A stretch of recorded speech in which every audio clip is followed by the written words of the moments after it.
Bonjour frères, bonjour Africains, bonjour tout le monde. Je vous salue. J'avais promis, n'est-ce pas, de faire une vidéo pour parler de la politique ethnique en Afrique. Nous estimons que la politique ethnique en elle constitue l'un des pires ennemis de l'Afrique. Pourquoi? Pour la simple raison que lorsque nous nous inscrivons dans cette dynamique, nous renonçons à notre capital moral.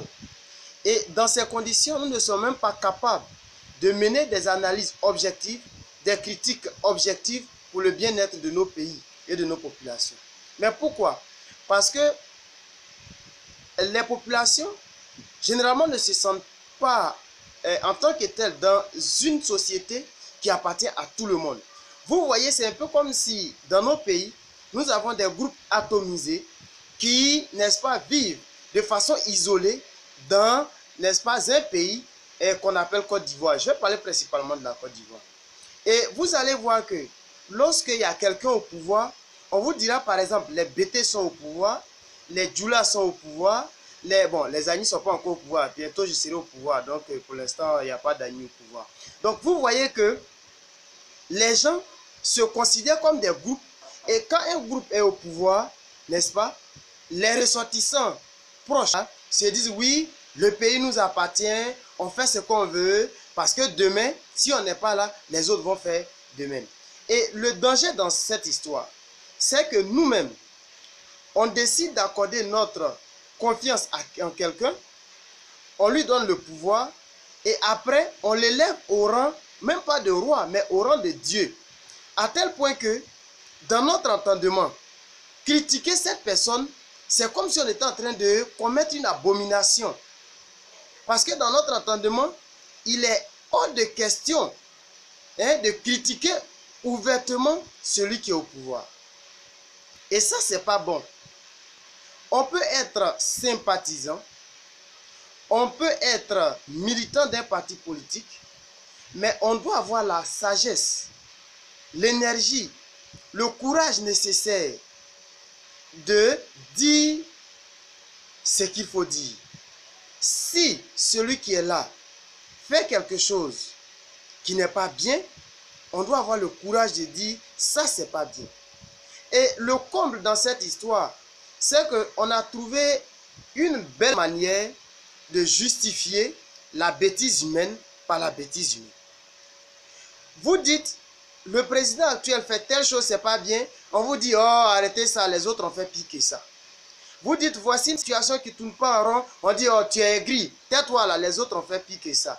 Mais ce que nous oublions, c'est que si une personne décide de se battre pour venir au pouvoir, normalement, c'est pour faire mieux.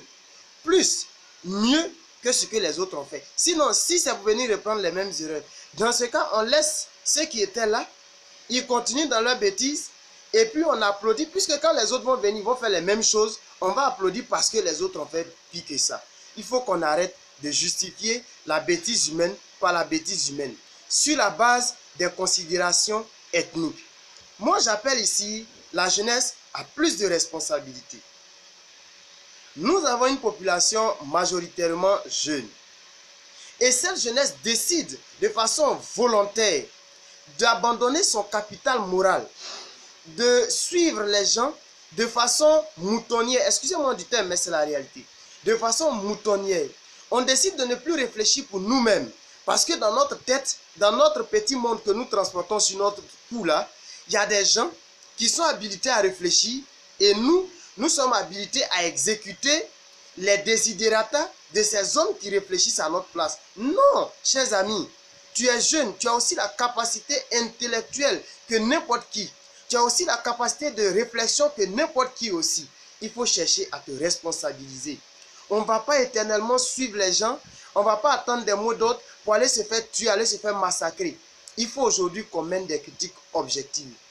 Qu'on arrête de voter les gens parce qu'ils s'appellent Ouattara. Donc, je suis du Nord, je le vote. Je vote Gbagbo parce qu'il est de l'Ouest. Donc, je suis de l'Ouest, je le vote. Je vote qui encore? Afin N'Guessan parce qu'il est Agni. Je vais le voter. Il faut qu'on arrête avec ça. En 2020, moi, je veux que la jeunesse demande aux dirigeants, qu'est-ce que tu nous proposes?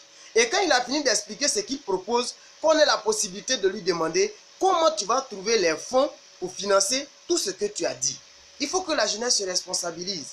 Nous sommes les plus nombreux en Côte d'Ivoire, mais nous sommes les plus marginalisés.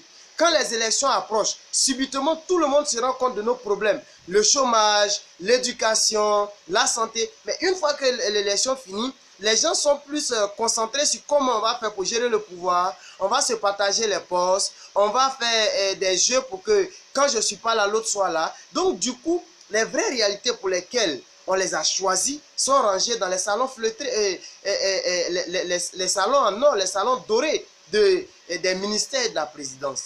Mais pourquoi cela arrive?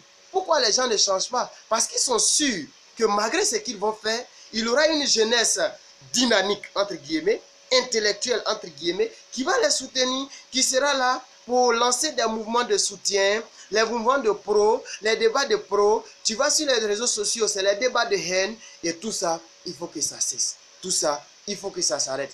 Menons des débats constructifs. Menons des critiques objectives. Sortons du suivisme politique, de l'obscurantisme aveugle.